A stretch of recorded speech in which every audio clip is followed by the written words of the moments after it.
ሁለቱ የመከላከያ ሚኒስቴር ከፍተኛ ባለስልጣናት በደረደሩት ምክንያት በወታደሮች አመጽ ወደሚታመሰው የአራተኛ ብርጌድ ጦር ሰፈር ሄደው የታገቱትን መኮንኖች ለማስለቀቅ ፈቃደኛ አለመሆናቸው ከተረጋገጠ በኋላ ብርጋዴር ጀነራል አበራ ወልደማርያም የአየር ኃይል አዛዥ የነበሩ ነገሌ ድረስ ሄደው ጦሩን አነጋግረውና አግባብተው የታገቱትን ሰዎች አስለቅቀው እንዲመለሱ በንጉሱ ታዘዙ።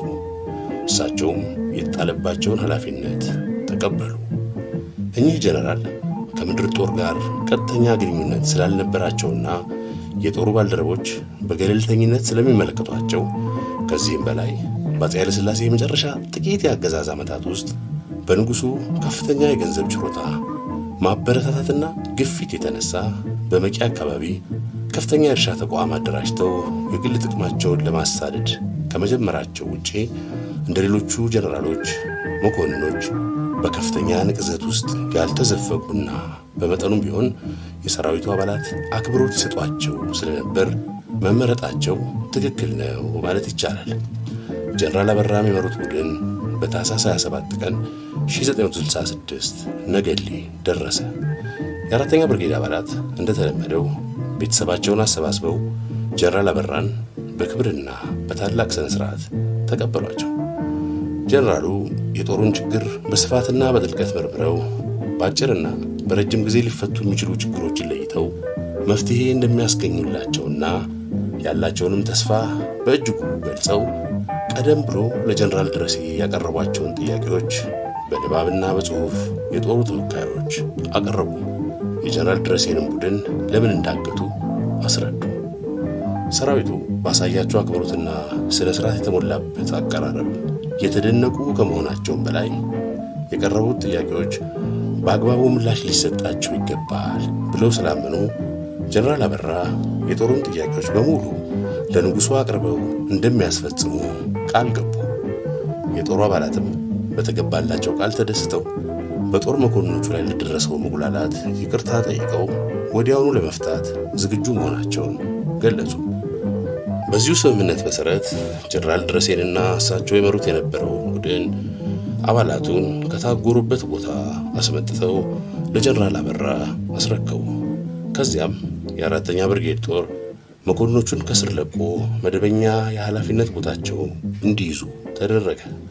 ጀነራል አበራ በእሳቸው አማላጅነት በተገኘው ውጤት በጣም በመደሰት ለጦሩ ምስጋና ካቀረቡና ጦሩ ላቀረባቸው ጥያቄዎች በጎ ምላሽ ለማስገኘት ያልተቆጠበ ጥረት እንደሚያደርጉ ዳግመኛ ቃል ገብተው በስነ ስርዓት አሸኛኘት ከተደረገላቸው በኋላ ጀነራል ድረሴን ከቡድኑ አባላት ጋር ይዘው ወደ አዲስ አበባ በረሩ።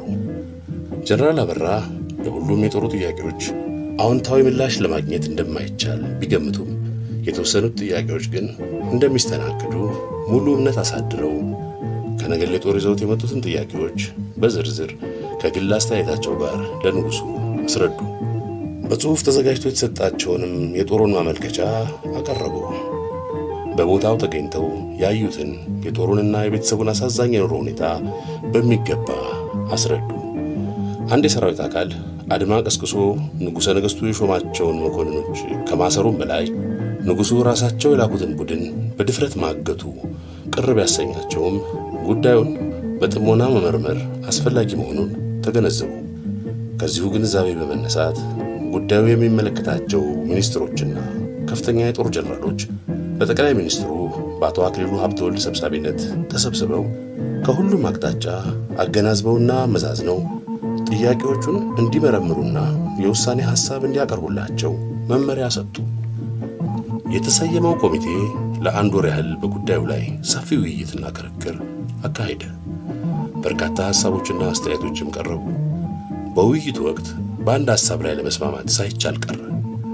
የኮሚቴው አባላት ሐሳብ ተለያየ። የቀረቡትን ጥያቄዎች በደፈናው ውድቅ ማድረግ አንችልም። ያለ ጥርጥር ጦሩ ችግር አለበት። ባይሆን እንኳን ለተወሰኑት ጥያቄዎች አዎንታዊ ምላሽ ሰጥተን የቀሩት በጊዜ ሂደት ሊስተናገዱ ይገባል።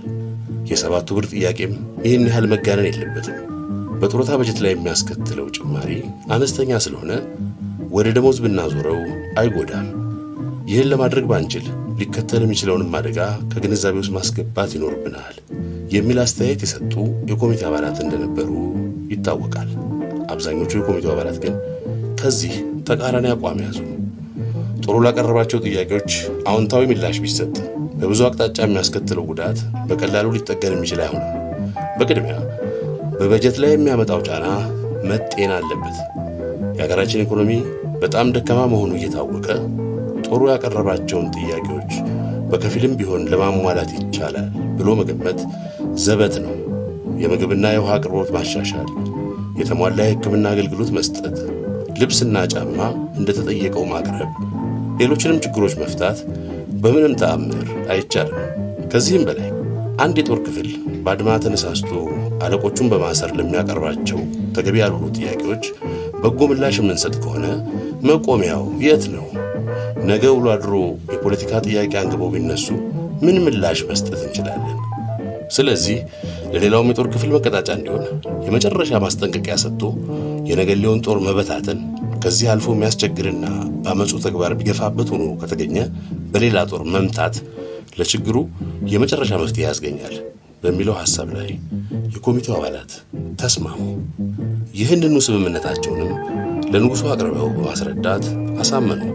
ንጉሡ የቀረበላቸውን የውሳኔ ሐሳብ ተመልክተው ከደገፉ በኋላ ውሳኔው በምድር ጦር በኩል ለነገሌ ጦር እንዲገለጥ የመከላከያ ሚኒስቴርም ውሳኔውን አመቺ በመሰለው መንገድ እንዲያስፈጽም ሙሉ ስልጣን ንጉሡ ሰጡ። በዚሁ ንጉሣዊ ትእዛዝ ላይ በመመርኮዝ የቀለብ መደጎሚያ ተብሎ የተፈቀደው 7 ብር ወደ ደሞዝ እንደማይለወጥ፣ ሌሎቹንም የጦሩን ጥያቄዎች በአገሪቱ ላይ በደረሰ የኢኮኖሚ ድቀት ምክንያት ለማሟላት እንደማይቻል በምድር ጦር በኩል በተላለፈ መልእክት በ4ኛ ክፍለ ጦር አማካኝነት ለ4ኛ ብርጌድ ተገለጸ። የጦሩ አባላት የመጨረሻውን ንጉሣዊ ውሳኔ በቴሌግራም እንደሰሙ ማመን ተሳናቸው። ቁጣቸውም በጣም ገነፈለ።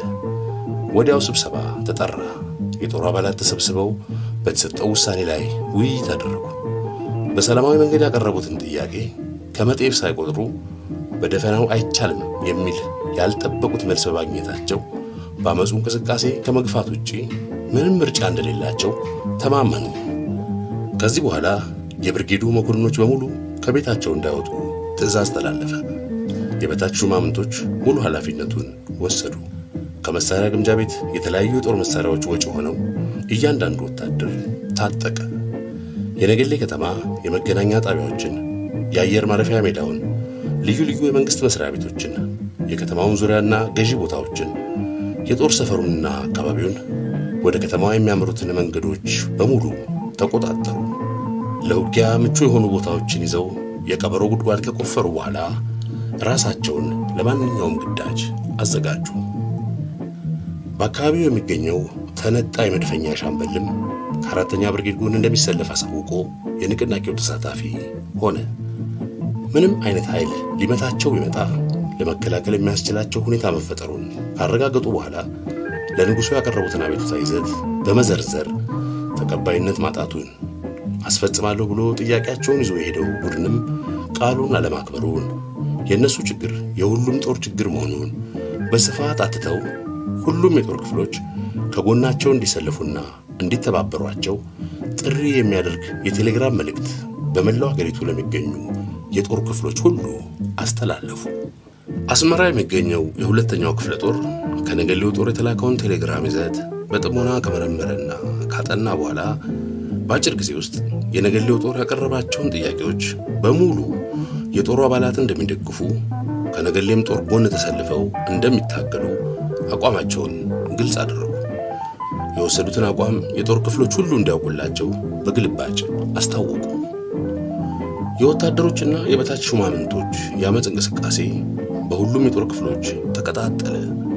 አዛዦች እንደ ወትሮ ጦሩን ለማዘዝ የማይችሉበት ደረጃ ላይ ተደረሰ። የእዝ ሰንሰለቱ ተበጣጠሰ። ማዕከላዊ አመራር ሳይኖር ግብታዊ አብዮታዊ እንቅስቃሴ በየጦር ክፍሎቹ ላይ እንደ እንጉዳይ ፈላ። በንቃታቸው፣ በአስተባባሪነታቸው፣ በተናጋሪነታቸው የታወቁ የበታች ሹማምንቶች አመራሩን እየያዙ አስተባባሪ ኮሚቴ ማቋቋም ጀመሩ። መንግስት ለማስተናገድ የማይችላቸው ጥያቄዎችም መቅረብ ጀመሩ።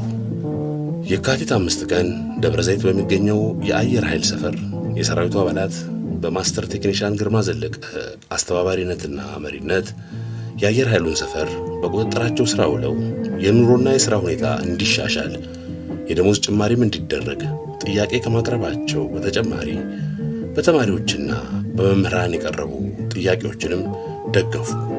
ለተግባራዊነቱም እስከ መጨረሻው እንደሚታገሉ በይፋ አረጋግጡ። የካቲት 17 ቀን በምስራቅ ኢትዮጵያ የሚገኘው የሶስተኛው ክፍለ ጦር አባላት አምፀው በመነሳት የድሬዳዋንና የሐረር ከተሞች መንግስታዊ ተቋማትንና የተለያዩ ድርጅቶችን፣ የጦር ሰፈሮችን፣ የመገናኛና የአየር ማረፊያ ጣቢያዎችን በቁጥጥራቸው ስር በማዋል የክፍለ ጦሩን አዛዥ ጀነራል ኃይሌ ባይከዳኝን አሰሩ። የነገሌን ጦር አቋም በመደገፍ የደሞዝ ጭማሪም እንዲደረግ ጥያቄ አቀረቡ። ለዚህም የአመፅ እንቅስቃሴ ድጋፍ እንዲያደርጉላቸው ለሌሎች የጦር ክፍሎች ድምፃቸውን አሰሙ። ከየአቅጣጫው ጦሩ ያቀረበው የደሞዝ ጭማሪ ጥያቄ አስቸኳይ ምላሽ ካላገኘ እንደ ሰደድ እሳት እየተቀጣጠለ የመጣው እንቅስቃሴ ጸንቶ የቆየውን የአፄ ኃይለ ሥላሴን መንግስት አደጋ ላይ ሊጥለው እንደሚችል ተገመተ። በዚህም ግምት መነሻ የካቢኔ ሚኒስትሮች ጀነራል አብይ አበበና ራስ አስራተ ካሳ በተገኙበት የካቲት 16 ቀን 1966 ተሰብስበው ሰፊ ውይይት በማድረግ ለወታደሩ ክፍል የደሞዝ ጭማሪ እንዲደረግ በመስማማት የውሳኔ ሐሳብ ለንጉሱ አቀረቡ። ንጉሱም የቀረበውን ሐሳብ እንዳለ ተቀበሉት። ቀደም ብሎ ሁሉም የጦር ክፍሎች ንጉሱ ፊት ጦሩን ወክለው የሚቀርቡ መርጠው እንዲልቁ በታዘዙት መሰረት የካቲት 18 ቀን የሁሉም ጦር ክፍሎች ተወካዮች በፍሎሃ አካባቢ ተሰበሰቡ። ለምን እንደተፈለጉ ገለጻ ከተደረገላቸው በኋላ በሰልፍ ሆነው ወደ ኢዮቤልዩ ቤተ መንግስት አመሩ። ቤተ መንግስት እንደደረሱ በቤተ መንግስቱ ፊት ለፊት በሚገኘው ሜዳ ተሰብስበው የንጉሱን መምጣት እንዲጠባበቁ ተደረገ። ሚኒስትሮችና ከፍተኛ የመንግስት ባለስልጣናት ከቤተ መንግስቱ ወጥተው በሰራዊቱ ፊት ለፊት ቆሙ። በመቀጠልም ንጉሱ ፊታቸውን አጥቁረውና ኮሳትረው ከቤተ መንግስቱ ወጥተው ቦታቸውን ያዙ። ንጉሱ ፊት እንዲነበብ በቅድሚያ የተዘጋጀውን ጽሑፍ ሻለቃ ታምራት ጎበዜ አነበበ። ጽሑፉ በአጠቃላይ ይዘቱ የወታደሩን ጎስቋላ ሕይወት፣ ወታደሩ የተከሰተውን የኑሮ ሸክም መሸከም የማይችልበት ደረጃ ላይ መድረሱን፣ በየዕለቱ የሚፈጸምበትን የአስተዳደር በደልና ሌሎች በደሎችን የሚያብራራ ሆኖ በመጨረሻ ንጉሱ መፍትሄ እንዲሹ የሚያሳስብ ነበር። የጦሩ ጥያቄ ተነቦ እንዳበቃ በንጉሱ ገጽታ ላይ የማልቀስ ሁኔታ በግልጽ ተስተዋለ። የእሳቸውን ሁኔታ የተመለከቱት ሚኒስትሮችም ሁሉ እንባ በእንባ ሆኑ። እዚያም የተሰባሰቡት የንጉሱን እንደዚያ መሆን በማየታቸው ተደናገጡ፣ በሁኔታውም አዘኑ። ንጉሱ ያንን ገጽታ ያሳዩት ጦሩ በደረሰበት የአስተዳደር በደል ወይም የኑሮ ውድነት ስላንገላታው አዝነውና ተጸጽተው ሳይሆን ጦሩ ባልጠበቁትና ባላሰቡት ሁኔታ ተንቀሳቅሶ በማስገደድ ደሞዝ ለማስጨመር ቆርጦ መነሳቱና በመለኮታዊ ኃይል የተገነባው መንግስታቸውን የሚያናጋ እርምጃ በመውሰዱ ነበር። ሆኖም ንጉሱ እንባ የወረዳቸው ይመስል ዓይናቸውን ጠረቅ ጠረቅ አድርገው ለወታደሩ የደሞዝ ጭማሪ መፈቀዱን አስታወቁ። ንጉሱ የ7 ብሩን የቀለብ መደጎሚያ ወደ ደሞዝነት አላዞርም ሲሉ እንዳልነበር በጦሩ አመፅና አስገዳጅነት ለወታደሩ ከቀለብ ድጎማው በተጨማሪ 18 ብር፣ ለመኮንኖች 49 ብር፣ የእጅ ብልጫ ክፍያም ከ30 ብር ወደ 50 ብር ከፍ እንዲል ከማዘዛቸውም በላይ የጦሩ አባላት ያቀረቧቸው አስተዳደራዊ ችግሮች በአስቸኳይ እንዲፈቱ ትዕዛዝ ሰጡ። ይህም ውሳኔ ከመጋቢት 1 ጀምሮ ተግባራዊ እንደሚሆን ተነገረ። ጦሩም በተሰጠው ውሳኔ ተደስቶ ንጉሱን ካመሰገነ በኋላ ተበተነ። በንጉሱ መልካም ፍቃድ ለሚወዱት ሰራዊታቸው የደሞዝ ጭማሪ መደረጉን፣ ለመምህራንም ደሞዝ መጨመሩን፣ የነዳጅ ዋጋ ጭማሪ መነሳቱን፣ ሴክተር ሪቪው የሚባለው የትምህርት ፖሊሲ በሥራ ላይ እንዳይውል መወሰኑን በዕለቱ በራዲዮ ለሕዝብ ተነገረ።